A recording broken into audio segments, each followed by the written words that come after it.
So thank you very much for giving up some time. Trust that it's a useful webinar.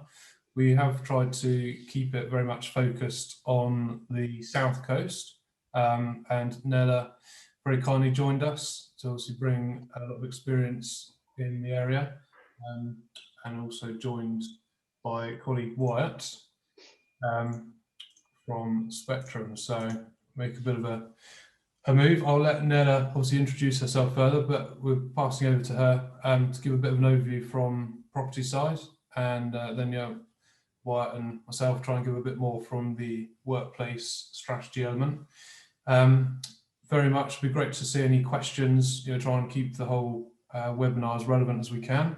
So if people were able to just pop those into the chat, that would be ideal. Or obviously feel free to unmute at the end. Good, thank you. I'll pass over to Nella. Good morning, everyone, and thank you for joining us today. This is my first live stream webinar, and I really hope that the IT does not fail me. So the future of offices has received a lot of attention in the media, and it's been heavily debated by businesses across the globe.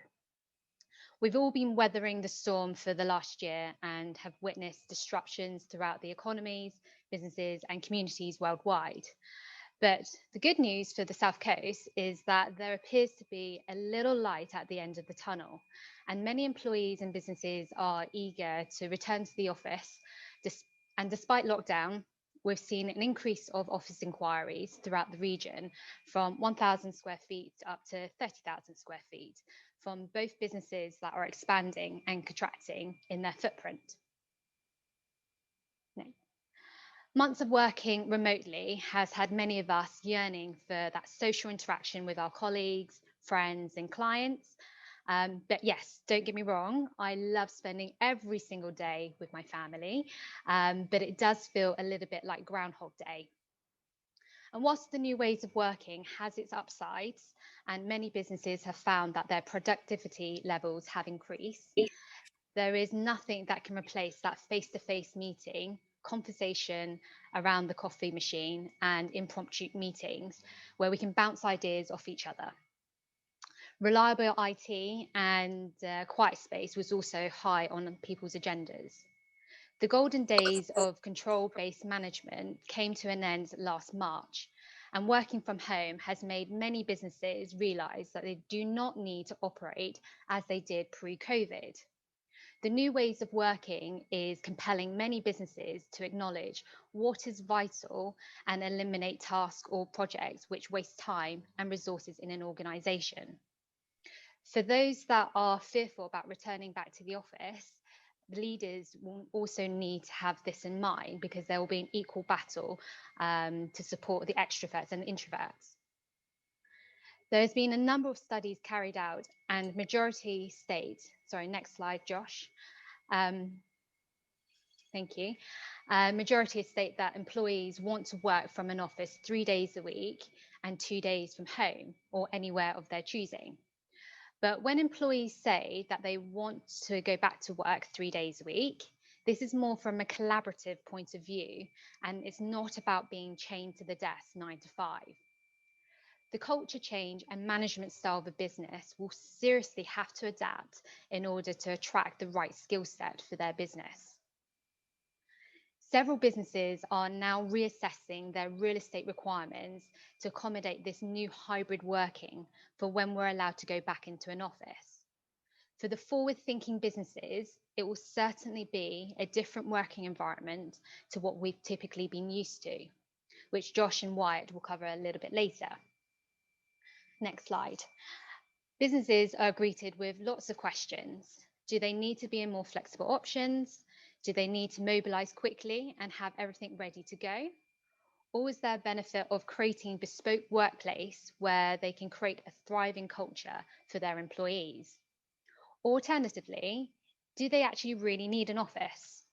And working from anywhere in the world is just as sustainable, whether this is from home, a cafe, or co-working space. So one thing that is really apparent is the health and well-being for individuals. This is currently driving the change, and businesses are exploring ways to best serve their employees. The war for talent is intensifying, and employers are really faced where the situation whereby location and cost is no longer the most important thing, particularly if they can't attract the right skill set. We've seen an influx of businesses explore our region from major hubs to reduce the need for people to commute, but to main collaboration. So how many of you miss the commute to work? We should have a poll here. Is the poll there popping up?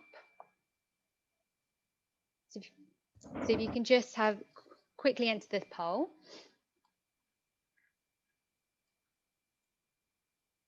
Or how many of you want a work-life balance? Because on average, people have got 2 hours back to invest in themselves or their family. I saw one post that a person was saving between 700 to 800 a month on traveling costs, although I suspect that their online purchases have also gone up. But on the flip side, people can't switch off and are having to work longer hours and are looking forward to striking that balance. Next slide. When we reflect on the evolution of offices from cellular offices to open plan with rows and rows of desks, it's likely that the future of offices will be a hybrid model and will be heavily focused on multi-purpose space that can be used for informal meetings, events, team engagement areas. And it will be important for businesses to create a bespoke work environment that meets their business culture based on their employees' needs. So many businesses are struggling to understand the different options available, whilst having to deal with their own issues on keeping their business running, whilst keeping their employees happy. So I'll cover a quick high-level view as we will cover the pros and cons of each in our next webinar. But selecting a space that works for you and your business and that provides the level of flexibility you require is going to become more and more important. So what are the different types of office space that an occupier can consider? You have two main categories, office, conventional office and flex space. But within these categories, you have different specifications to consider. So you have shell and core, Cat A plus Cat B, plug and play. Then you've got the flex space, which is service offices, co-working, and then home working. So typically on the South Coast, landlords have been providing conventional office space with a Cat A finish, offering a blank canvas for occupiers to come in and do their fit out. However, landlords that are looking to reduce their building void and secure tenants more quickly have been installing fit out to attract a wide range of prospective tenants. Particularly following the boom in the co-working market, landlords are trying to find new ways to attract and secure tenants. But despite lockdown, we're seeing a lot more optimism in the market, and there are a number of businesses that are seeking to take space within the next 6 months. So fitted space can provide a very quick solution for tenants. So as mentioned, conventional offices has been heavily debated, but for businesses that are seeking to be cutting edge and attract the best talent for their industry, are using real estate to create culture where their employees want to come to work. For businesses that are seeking more flexibility in terms of their term commitments, managed solutions seem to be very attractive. And typically on the South Coast, we are seeing 10-year commitments with a break at the 5th year, or a 5-year lease with a break at the 3rd year. As we talk about the evolution of conventional offices, the flex model is also evolving from service offices to co-working spaces. On the South Coast, we're finding more service office operators explore and acquire offices between 10,000 square feet to 25,000 square feet to provide a more flex space for tenants. And flex space is great for entrepreneurs like myself, SMEs, startups, growing companies, and companies that are carrying out project work.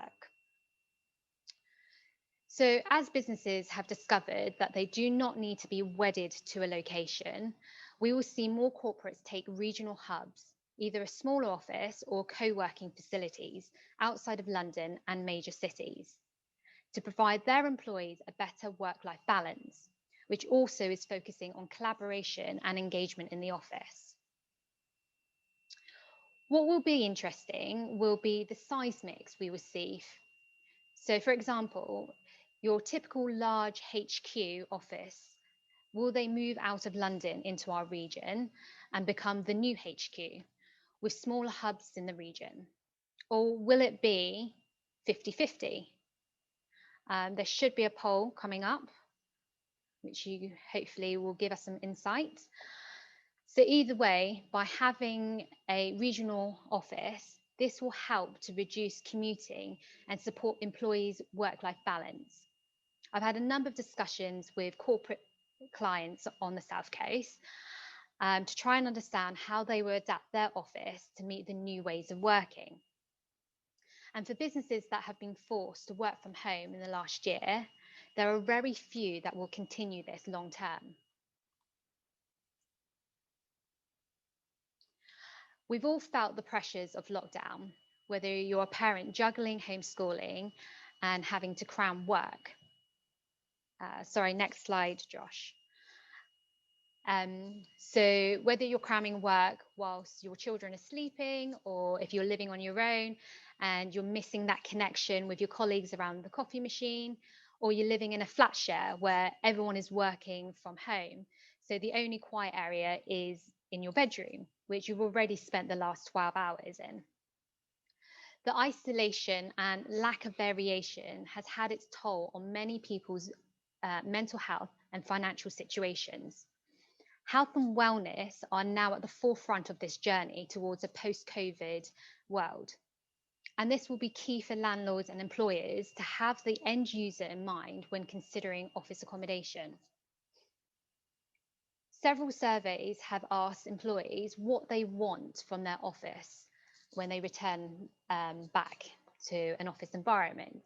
And there was an understandably focus on the health and well-being and the outdoor areas. I guess many of us have been embracing our daily walks, running, or other outdoor activities. And the health and productivity benefits of being able to enjoy nature is huge.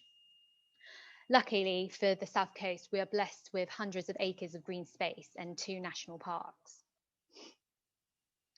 So building wellness reflects the impact that the physical workplace has on a person's physical and mental health.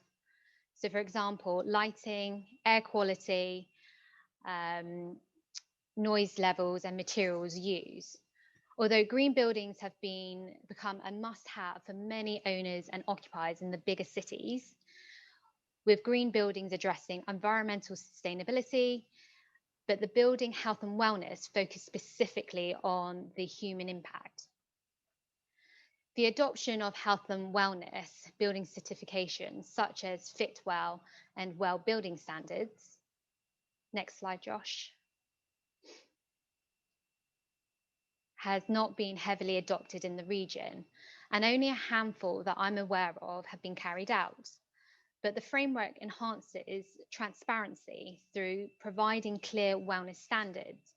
So for corporate occupiers relocating out of major cities who have been used to this high level of certification, will anticipate that landlords and developers on the South Coast will have to up their game in order to attract these corporate occupiers.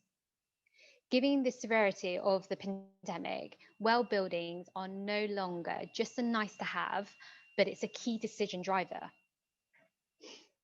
COVID-19 has accelerated the need to build wellness into real estate, and it will become even more important in terms of access to matrix that tracks not only light and noise, but also building ventilation or air filtration and cleaning. PropTech and MedTech could be the next generation for smart buildings, which will allow operators to make real-time, data-driven decisions. The future of work is not new. Technology has enabled businesses to operate differently for a while. However, what is new is the transformational notion of work and how we work. The pandemic has accelerated digital transformation of businesses and brought individual health and well-being to the forefront as a critical priority. Employees expect a safe, productive, and a seamless experience wherever they work. The new hybrid ways of working will generate a very different way of working and performing in teams, especially for business leaders. So it would be important that their real estate is able to encourage the best out of employees. When a business is based in the same place, leading an organization can be tweaked on the run because we're all running together. But now that we're going alone, physically, emotionally, and mentally, short-term clarity about what we're doing and why we're doing it is even more important. So whilst the impact of COVID is yet to be fully realised, there is a reason to believe that the South Coast market is well placed to overcome the downturn. The diverse nature of the South Coast occupier base means it's not unduly exposed to any one industry. So you've got the defence, maritime and marine, finance, and tech, and the professional services. So many of them will be well placed to accommodate remote working platforms and will continue to operate by saving jobs in these sectors. Although some companies are likely to scale back expansion plans and hiring, they will still require some form of office. The shift to flex means investors and landlords are being forced to consider what it means for the space and how they ensure it remains relevant to deliver the best returns. But what is really clear is it's all about creating an experience that matches the needs of a client and a worker. So space that supports agile and collaborative working, which provides high quality service is key. Office operators are having to differentiate themselves through the services that they offer, whether it's the reception services, amenities, coffee shops, bars, gym facilities, yoga studios, or event space. The communal service on offer can be more compared to a hotel and the hospitality industry. So health and well-being is a key focus and has become as key as the financial health of an organisation. As more companies are now offering flexibility, their real estate strategy is being examined to a high degree to balance the bottom line. As we adopt more of a hybrid model where employees work in the office, homes, and in other places, office design that focus on communal space over individual workstations can help employees feel part of the community. It is clear that we are, of course, navigating the unknown, and it's easy to make bold claims of what the future will be like. But based on the endless studies that have been carried out, employees are driving the change, and whether you're a business owner, a manager, or a landlord, you have to listen to the end user, the employee, and embrace an adaptive approach that allows an office to learn right alongside the people inside. So next slide. The South Coast has the highest number of high-performing businesses in the UK outside of London, and it's known for its resilience and with strong growth, making it a stable location to invest. So when we explore the office rents throughout the UK, you have London in the West End at £101.50 per square foot, Manchester at £37.50 per square foot, Bristol at 37, Birmingham at 37. Then if you go down to the South Coast, Basingstoke at £28 per square foot, Southampton at 27 per square foot. And apparently this is setting a new headline rent because this deal is currently in solicitors' hands at the moment. Winchester at £25 per square foot, Bournemouth at 23, and Portsmouth at £21 per square foot. So as you can see, with our competing cities in the UK, the South Coast is significantly cheaper. So real estate cost is one of the most expensive costs on a company's balance sheet. Next slide. The pandemic has adjusted our perspective to being able to work from anywhere.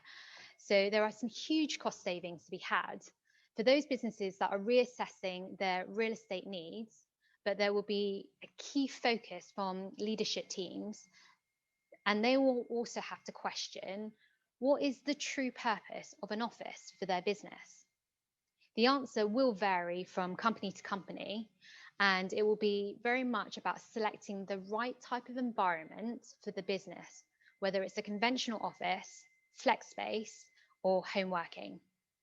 So to finish and to highlight why the South Coast is the perfect location for businesses to start or relocate their business, I want to share a very quick video with you.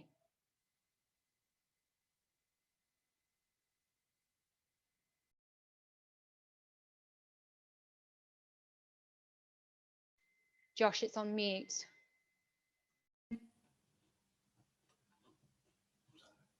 A diverse environment from the South Downs and the New Forest on our doorstep, to sailing on the Solent, the culture scenes, the festivals, the history, the shopping, and the endless restaurants and bars.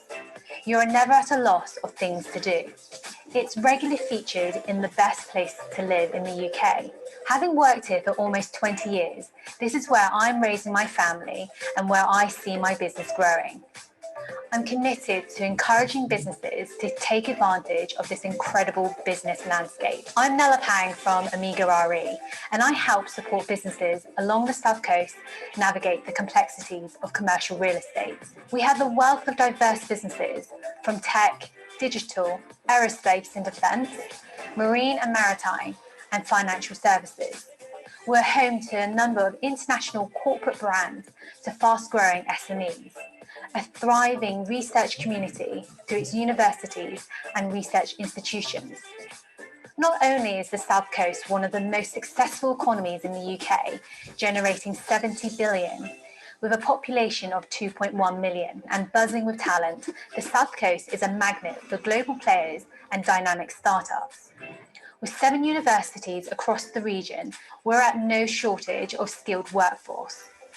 Technology has changed the way companies and people function, creating a level playing field for us to compete globally.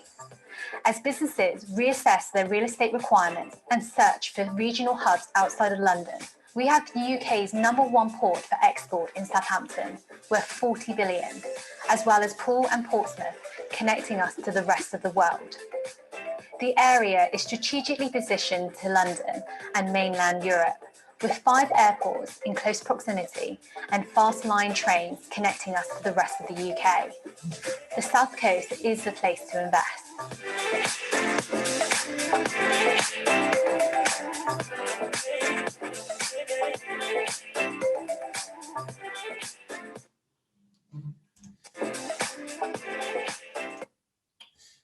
Lovely, thank you, Nella. Yeah, excellent, very, and obviously a great overview, and I'm sure lots of questions will come out of that. Don't think I've ever had to multitask quite so much in all my life. My wife would be very proud. Letting people on and off. So, as I say, great to see that, and obviously Wyatt's now got a bit of an overview from the actual office strategy side. Which obviously ties in very closely with what's been covered. So over to you, Wyatt. Thank you, Josh. Thank you, Nella. Very interesting presentation there. I just wanted to talk a little bit around hybrid working, because it's obviously the flavour of the month at the moment. It seems to be what everyone's talking about. And I think it's clear that the workplace landscape is ever evolving, it always has been, and in a certain sense it always will be. And so just maybe we need to have a little look back at how the workplace has evolved before, so we can understand why those decisions are made, and how that will help us make that next move. And ultimately, off the back of this, I'd like to just give a bit of an insight into how you could implement a hybrid working environment for your business. Just a very top end view, very summarized view of how that could be implemented, to give you a flavor of what that's like. So looking at the very early offices, and how they were structured, they were very cellular, and that was obviously mainly down to the lack of technological developments. So people tend to have either their own space with a partition around, or whether it was a room itself, but they'd have their own desk, usually their own storage there, their own PC or typewriters maybe back in the old days, but it was very much their own space. And that was quite inefficient compared to today's standards on square foot per person. So you'd be looking around about 250 square foot per person on that sort of model. But obviously, as technology advanced and the whole business world advanced and things sped up, really, everything is expected to happen much quicker. There became problems with that model, with lack of communication, and the businesses weren't agile enough to keep up with that pace of life. So that's really where we made, we saw a lot of business make a big move to open plan models. And obviously that just helped improve that communication, brought all the teams working together again, and just made everything happen a bit quicker within the business. And obviously alongside that, that saved a lot of real estate needs, requirements for businesses. So obviously that brought it down to around about 100 to 120 120 square foot per person. And obviously, again, the technology was advancing slowly, but obviously still was very fixed and not too mobile at that point.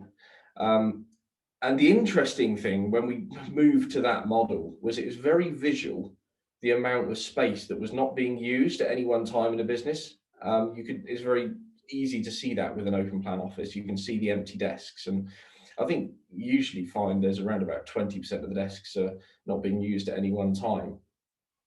So when technology advanced to more of a mobile model, where we could have laptops and mobile phones, etc., network systems, so you could log in, it was much easier to go to a hot desking policy, where you could reduce the amount of desks and people just pitch up and use any that are free, and that obviously reduced your need for space again, down to around about 80 to 100 square foot per person. So another big move, and you can see a bit of a trend going there. Obviously the size of offices is reducing as technology advances and makes us become more agile. But I think at this point we started to realize that, you know, there's just not enough flexibility for staff. Although it's just giving them a little bit more, we could do so much more with the technology that we've got. We could be so much more agile, and that's where the activity-based working or agile working really came to the fore. With being able to move around so much more within a space using your technology and taking it with you, we were looking at, you know, spaces that are much more tailored to your individual activities. So just to have a quick look at what those could look like in an office and what we've seen previously on the next slide, Josh. So it's much more flexible. It's very different to your standard, you know, rows of desks and lots of people sitting in long lines. So it's you have a specific space that's tailored to an individual activity. So as you can see in the top left there, you've got a little place where you can pop out and take a private phone call. And it's obviously you're away from the noise, and it's more of a private space. And obviously next one along, you've got some quiet booths. So if you're wanting to do some deep focus work and you just don't want any distractions, you can go and put yourselves in there, and it's got acoustic properties as well, so it's going to reduce noise. Visual distractions are cut out as well with the high screens, and so obviously that's just going to improve your productivity on those activities. And then obviously if you wanted to take it that step further, you could have actual pods where you can close a door, go inside, or rooms that are set aside for that. You can see in the next picture along. And then obviously you've got the collaboration side of things as well. So it's not just people working in banks of desks, it's looking at different ways of doing meetings and more impromptu meetings. So having that third space where you can just pitch up, touch down, and work with some colleagues, as you can see, just making it much more flexible and a softer environment. And then obviously you've got the sort of more brainstorming and creative areas. So we're seeing a lot more whiteboards and interactive TVs being brought into environments to utilize ideas and just get them down on onto wall space and stuff, so you can actually see it more visually. So there's a lot of different environments coming up with this agile working. But this all looks very nice, but I can imagine a lot of you are thinking, well, you know, I've been stuck at home for the last 12 months. And what about that? And that is another model. So if we have a look on the next slide, Josh, it's, you know, we have heard a lot of companies saying, you know, we're actually going to abolish the office and we're going to go to a completely remote model. And that's, you know, a valid consideration, but obviously there are downsides to it. So obviously that's going to give you a massive saving on real estate if you do decide to end your office or reduce it. That's a given. And then obviously there's benefits to staff as well in terms of reduced commuting costs and time as well. So I personally travel about an hour into the office, and having more time at home, not having to travel so much, you know, I gain a couple of hours back most days to be with the family, which is much appreciated. And obviously from a business point of view, you've got access to a much wider pool of talent to bring into your business, because you don't need to be limiting yourself just to people nearby to the office. You can go further afield, and obviously that increases the opportunities by a long way. But then on the downside, you're really reducing the amount of human interaction between your staff, which is really important. That is what builds the culture. That's what just keeps a team together and keeps the trust at that level. So if you're just cutting that down completely, you are going to see the culture deteriorate. And obviously working at home, it's going to have a knock-on effect with anxiety and mental health issues. It's, you know, we've seen a lot of it this year. People really struggled with it. So we do need to bear that in mind. And then obviously idea generation, which is it's the lifeblood of any business. Coming up with new ideas and how you're going to take your business forward, and that's, you rely on your team to come up with ideas for that. And it's not just one individual throwing ideas out, it's multiple people coming together and actually tailoring a great new solution. And that's where you need that culture, people working together. So if we move on to the next slide, Josh, what we have seen most people considering going forward is a balance between an agile working environment to support people while they're in the office, but also giving that option to have remote working. And it's different for each business, and it's very interesting that the studies we've been doing with businesses to work out what sort of ratios of spaces they need, how different companies are, on how long they want to be in the office. Some people want to be in the office, 4 or 5 days a week. Other people are saying, no, I only want to be in 1 day a week. So getting that right for your business is, very, very important, because you could end up with a space that's not going to work very well if you don't do the legwork up at front and work out what the needs are. So if we could move on to the next slide, I'll just try and do a bit of an illustration and show you how we're seeing workplace landscapes changed within the office, and see what different environments we're going to be looking at. So typically, I'll try to break this down into some simple categorized activities, so social, collaborative, and individual being the main three. And this is typically how we used to see it, proportion across the office as a use of space. So typically around about 64% individual, and then a little bit of social there at 7%, and then some collaborative. But going forward, obviously, if we're going to be having a remote working solution, we're going to see a complete redistribution of those activities within the workplace. So we're going to need to adapt our workplace to suit the new activities that are happening there, because it's not just people sat at desks working on their own necessarily. It may be, but for a lot of businesses it won't be. So we need to make sure that we get it right. So on the next question there, Josh, sorry, the next slide.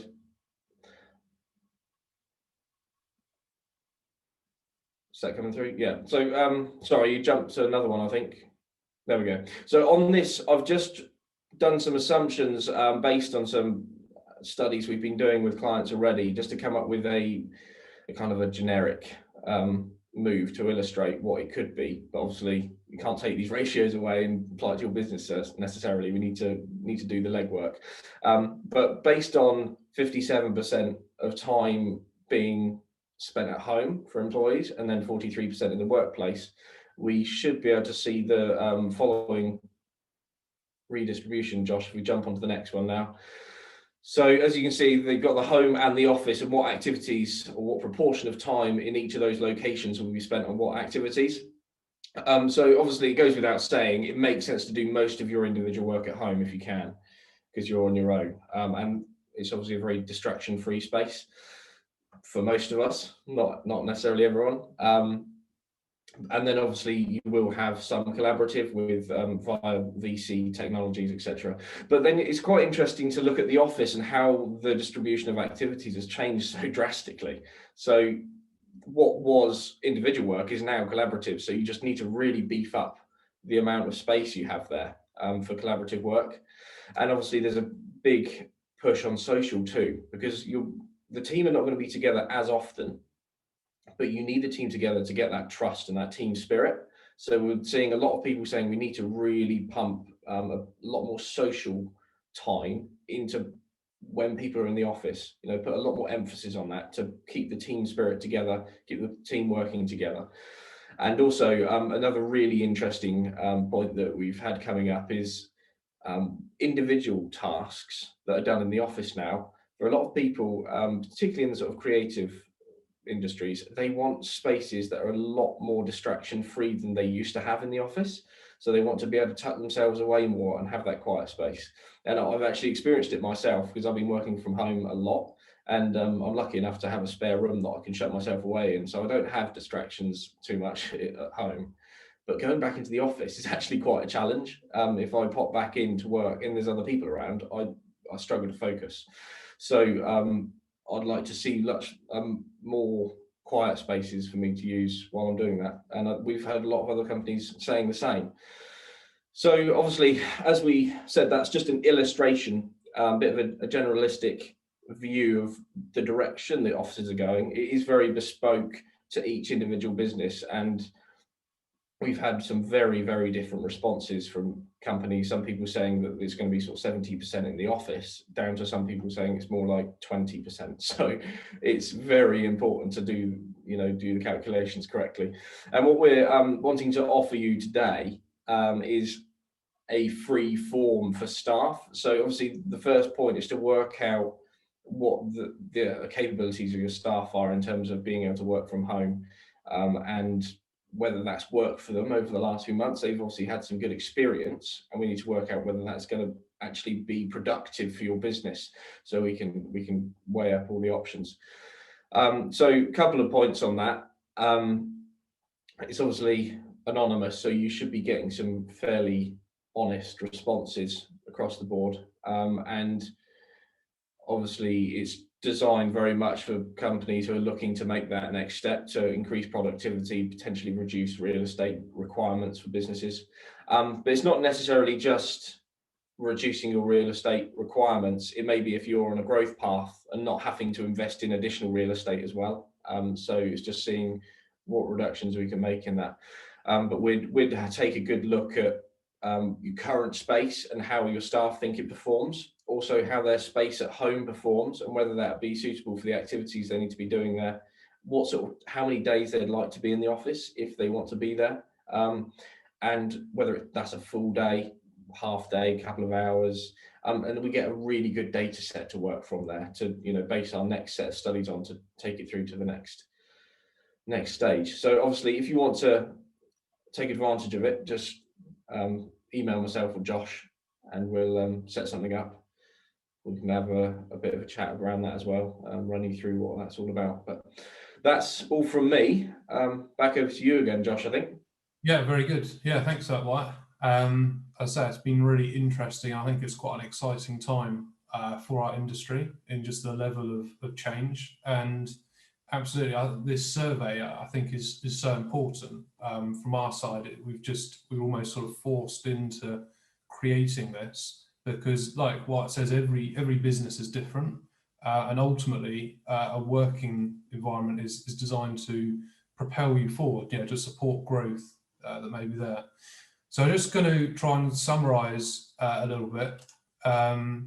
So whenever we are talking, and from what try and do some of the consultancy side alongside Wyatt, we say that there's three main pillars to implementing a hybrid or an agile workspace. So it's management, technology, and the working environment. So from a management side, I'm obviously not here to try and tell you on how to run a business in any way, but there are a couple of key things that need to be in place, because ultimately, if they're not in place, everything else that may have been put or created won't really work. So you've got, from a reporting and communication side, are essential. So ensuring that that's increased. We're talking an increase on what was done kind of pre-COVID. There's a point around trust, I think, is essential. And I've obviously from what I do day to day, you need to be able to have a team that you can trust and empower to work in a remote setting. It's an essential part from anyone in a management position. If that's not there, ultimately the whole thing breaks down. And then obviously Wyatt's touched on the social interaction side. I was very much drawn. There was something I saw from Ben Francis from Gymshark, who spoke about their office and how they're investing, and he spoke about it as a cultural hub, which really resonated, I think, in terms of where we see it moving. It's somewhere where your staff come to be almost sort of imbibe the culture and the values. As I say, I think that was very well put. So technology, I mean, a lot of people, to be honest, have been kind of forced into getting this sorted, but it goes without saying it needs to be nailed down and running smoothly for it all to work, particularly looking at how that's integrated into the office setting. So, as I say, looking longer term, when people are obviously allowed back to the office, is looking at how you can then keep that level of communication and how you integrate it into maybe your different meeting settings or informal collaborative spaces. And then, the final one is looking at the workplace. So obviously we touched on that in quite a lot of depth, but I think the first point was set out. So, basing any layouts around data. So, some businesses are very heavy on the collaborative work, whereas some have very little of it, and there's a lot of individual work done. It also comes down to a management stance. So some management styles may encourage this, some may not feel comfortable rolling it out. Some may look at a phased approach. So it's just looking at working out what's actually needed. Obviously, activity-led zones is a big topic in itself, and we'll probably go into in more detail later on another webinar, but that's something kind of comes back to the agile side. Obviously, reviewing the space, particularly if you've got a lease coming up. Nella's, I'm sure there's others, but is very, very capable of helping you out. And the last point is very important, and I think it's actually been missed potentially by a few. Home working has never really been mainstream, and obviously in the last few months, I think I saw some stats, it went up to about 75% or something in April of staff are working from home.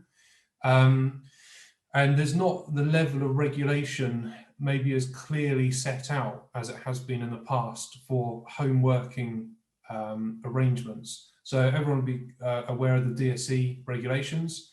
And I think ultimately it's just setting out that still applies to any of your staff who are working from home. You have a duty of care to your staff when they're in the office to provide a safe working environment, a work environment that doesn't impact their health. And that same duty of care applies whether they're at home. Arguably, where people have maybe been forced short term to work from home, you could get away with it, but longer term, if this is part of a strategy, it needs to be a serious consideration to make sure that people have got a correct home working setup, if that's encouraged. I guess a quick example is like the correct chair, making sure the screen's at the right height, that you're not just sat with a laptop on your dining room table with a dining room chair. It's a proper, essentially mini office that's created. So that was really a summary from me. Obviously moving on to some questions, answers, which is definitely it'd be really good to get from people. Just before we jump straight into that, I just wanted to make people aware that we have got another 2 webinars booked in with Nella, that we're thankful that she's open for that, and we will send more details of them around. So jumping into a few questions. So I had a couple that were put across when people signed up. So I was just going to start with 1 or 2 of those, and then we'll jump straight into the ones that come into the chat. So the first one was around companies concerned about how home working may dilute brand identity. So great point, and Nella obviously touched on that. I think it's certainly going to be, it needs to be a conscious part of the strategy to spread or to include your brand identity in a home working setting. I think it ties in with the culture element, and it comes back from my thoughts to the management style, making sure that the culture is promoted by the management, the communication's increased. But it is going to be affected, and I think really that is one of, arguably maybe what a negative to encouraging home working, is it is going to be harder to maybe keep that brand identity, those values and culture. So I don't know, well, no, I've got quite a lot of questions, so I'll have to be quite quick, some of the answers. Second one we had was around insight into commercial landlords in London have been giving tenants any reductions where offices are empty for so long. Nella, have you got any thoughts on that? Yeah, so in terms of where we are seeing the incentive levels, so typically on the South Coast, we've actually got a little bit of a lack of supply. We haven't had any new developments come forward, so our incentive levels haven't really changed too much. And like I mentioned, in terms of like the headline rents, we've seen Southampton headline rents increase quite significantly up to £27. That's subject to it going through to legals. So in terms of London, they've actually been hit slightly harder than the South Coast, and they're definitely seeing an increase in rent incentives that are being offered. So for a straight 10-year lease, you can get probably between 24 to 27 months rent free, which is obviously a significant savings for many businesses.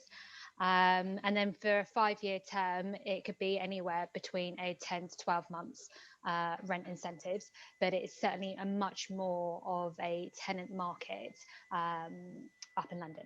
Yeah, excellent, thank you. Very helpful. Wyatt, so there's a questions come in about what's the future for types of office layouts and environment and company footprint. You got any thoughts around that? I know you've obviously touched on it earlier. Yeah, I mean, it's the big question at the moment, isn't it? And I think it's evident that if we're going for a hybrid layout, it's going to be much more collaborative. And I think I noticed a note coming into the chat from Libby about space, the collaborative space being a lot more space hungry, and that's absolutely right. So it's really important to get the ratios right in terms of how many seats in different areas, if you like, or how many people can use those spaces, but it's not necessarily going to be a straight swap in terms of square foot. But I think a lot of people are looking to reduce their square foot per person as a general trend as well. So it's going to go smaller but more collaborative. We're going to see a lot more sort of brand around spaces as well. As I say, if you're only in a couple of days in the office, you want to really make the most of getting that brand awareness to your staff while they're in, and also culture. So we're going to be seeing a lot more sort of wellness areas as well being brought in going forward. And ultimately, if a company is considering home working, then it's got to make sense for them to re-look at their office, because it doesn't make sense to have empty desks out there, does it? So I guess, yeah, as you said, as you touched on, but if you're looking at home working, really, the office has got to become part of that whole workplace strategy. That's good. And as I say, really appreciate questions coming in. It's awesome. So another question coming, probably Nella, a good one for you. Have you seen that companies have a wish to reduce office size when they're looking around, or are they reworking? What have your experience been on that?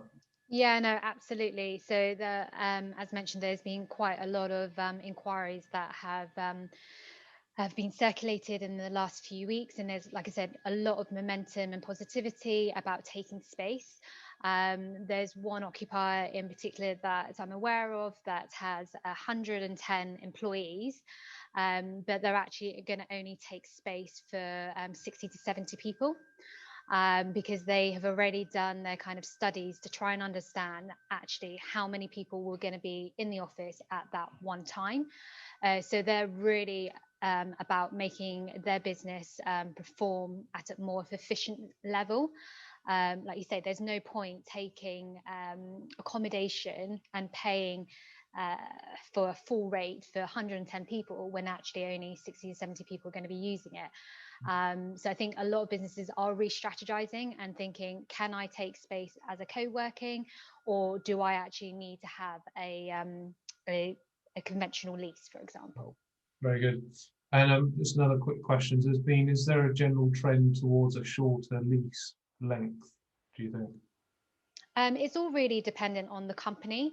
Again, you've got a lot of the bigger corporates that actually want their culture is their brand, and it's very key for their business to actually have that conventional lease where they can build their brand and get their teams in and build that engagement and create collaboration space. But for smaller businesses that are not necessarily so brand driven, they can actually operate within a flex environment. So they're probably looking more of a flexible leases. But actually the people that I've been discussing where it's 5,000 square feet or upwards, they are very much still taking longer lease terms, so a 5-year or a 10-year, whereas the smaller businesses that are looking to expand, they are taking more flexible lease terms. Yeah, very good. And questions come in again, probably good on Nella for you. What could you suggest to help a business that may be stuck in a longer lease? Is there anything that they could do? Yeah, absolutely. So by undertaking a workplace strategy to understand what your employees' needs are, we can then obviously go in and review your lease terms and see if there's an opportunity to either sublet the space, or essentially trying to sign the lease, or trying to discuss an agreement with the landlord where we might even surrender the lease and then relocate you to an alternative location which is fit for your business. Yeah, very good. Okay. Right, I'm just trying to keep up with questions.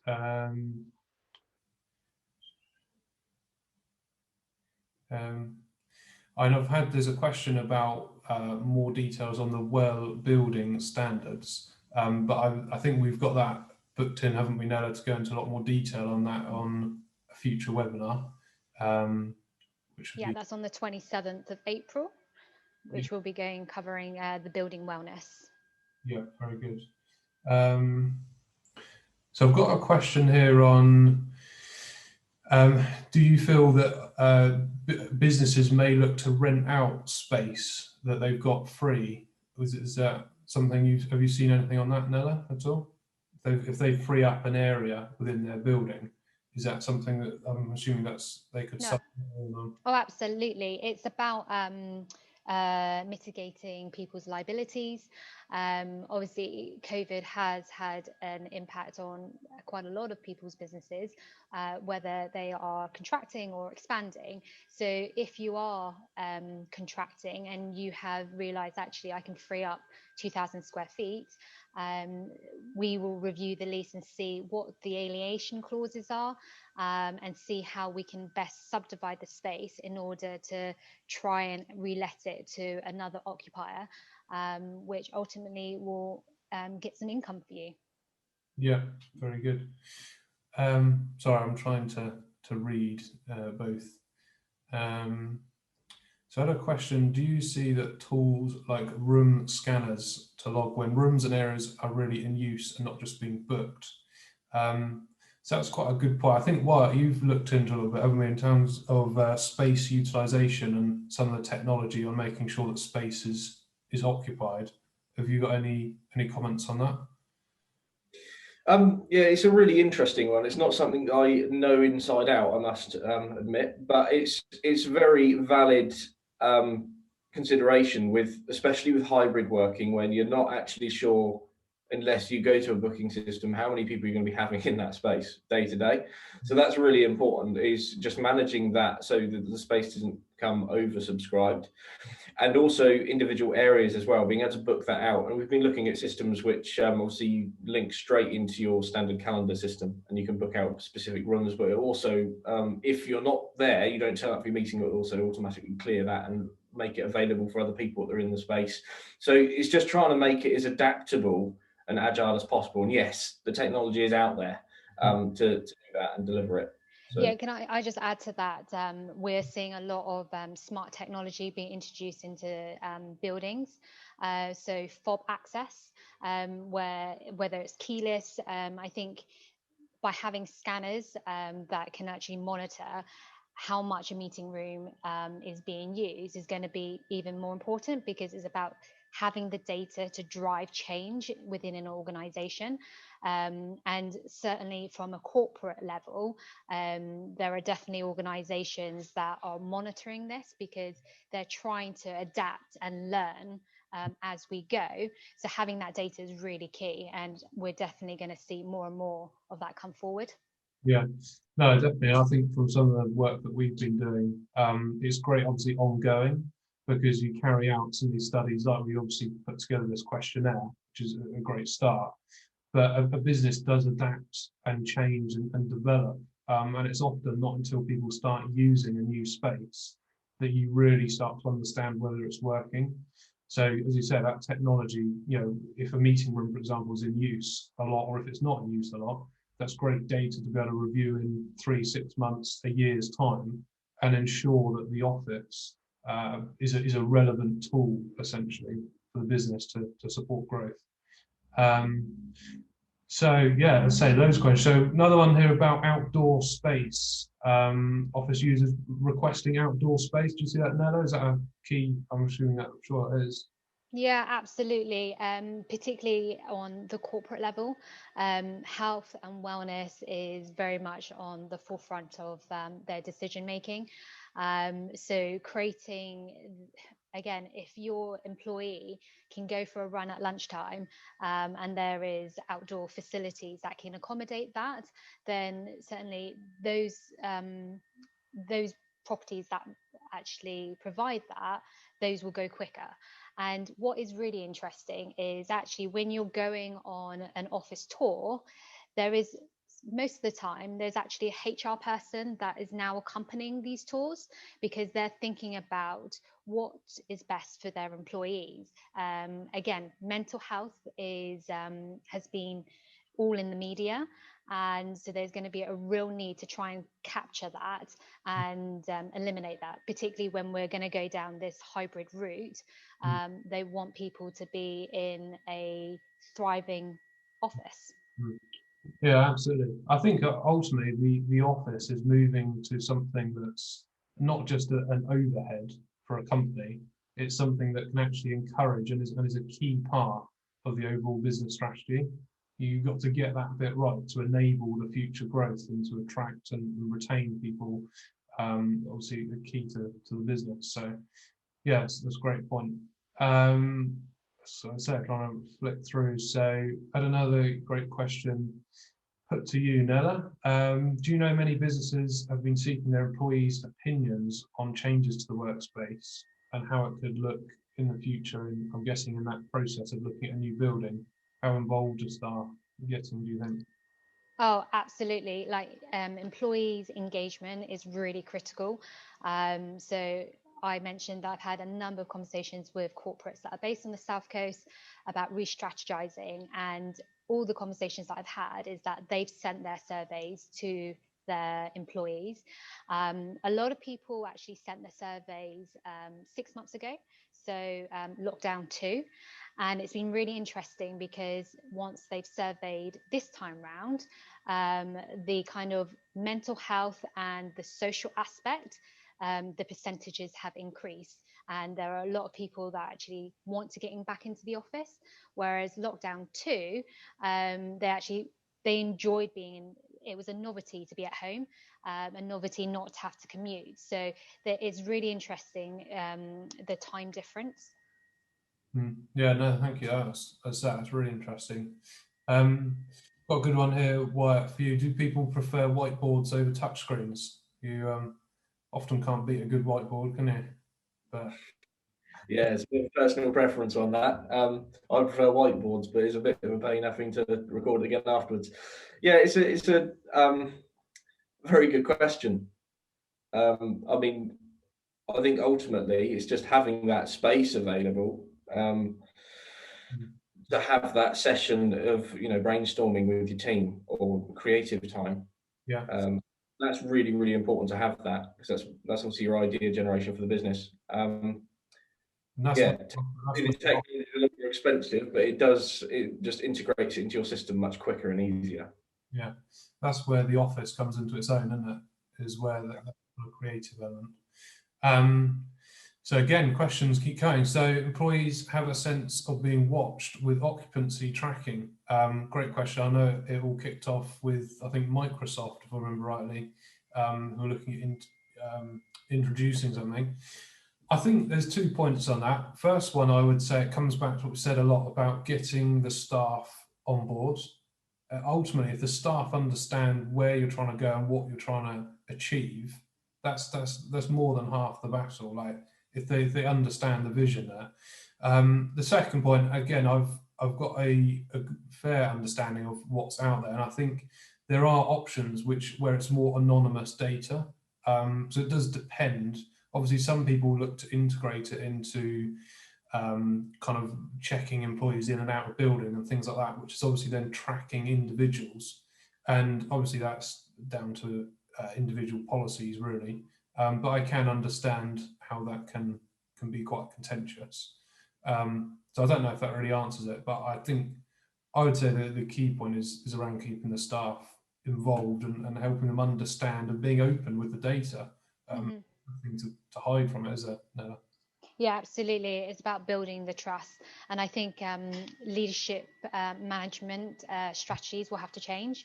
And I think the golden days of controlled management ended last March.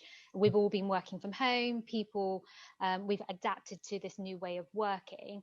And I think going forward, if a partner, for example, is in 9 to 5, 5 days a week, then there will definitely be a feeling that their junior counterparts will have to be in at the same time.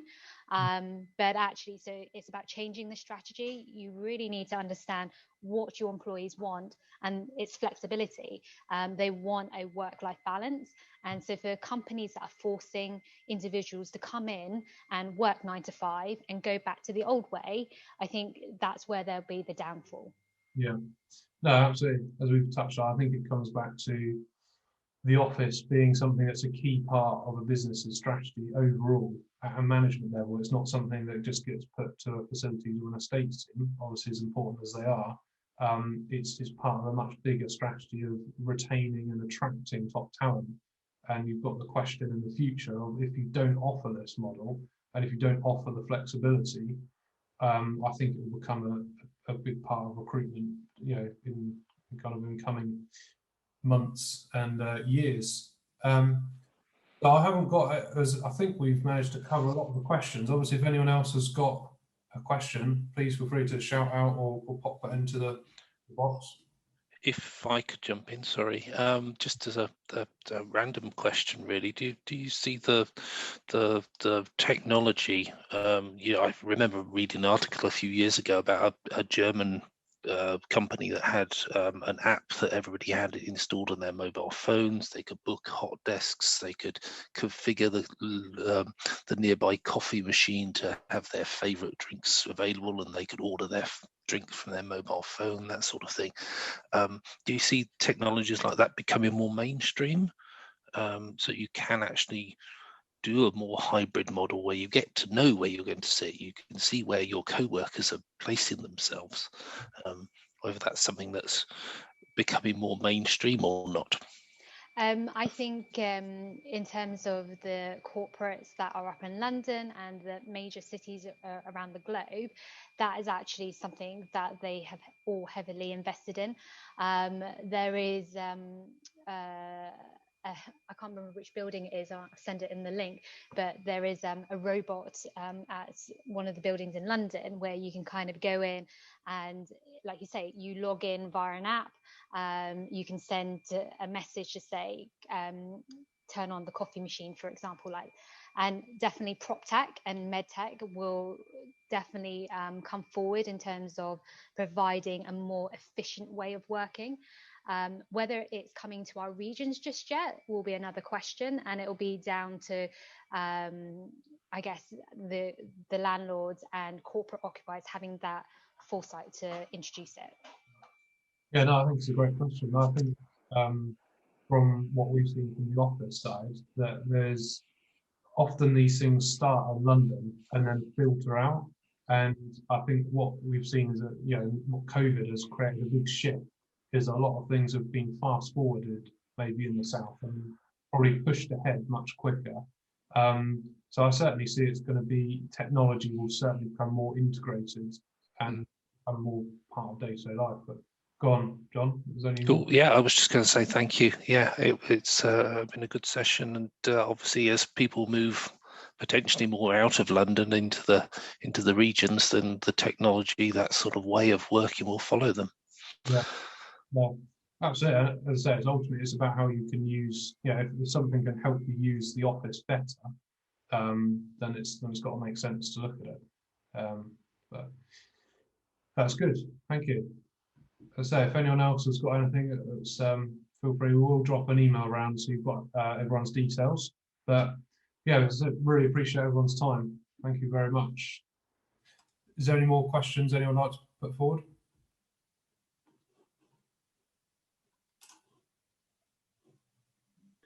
I think there was one in the chat box. Just we may have missed it on furniture leasing, which is a very good point actually, because obviously if you're on a lease term for the space, that is something we can offer. So if you wanted to spread the cost of works to that space, furniture within that space across it to match your lease term on the building, that is something we can offer. That's fit out and furniture, isn't it? Well, yes, that's right. And we're also seeing a lot of landlords actually wrap this up into a deal. So they're offering a fully fitted out space, and then they're amortizing it over the lease length. And again, because the boom of the co-working environment, landlords are having to actually find new ways to offer the same sort of service. Yeah, no, that's really interesting. No, I think we've actually got a couple of clients we're talking to on that sort of service. So no, it's been great, and there's definitely been a lot of interest in the South Coast, hasn't there? Which is something we're all passionate about, particularly. There's a very nice little video. Brilliant.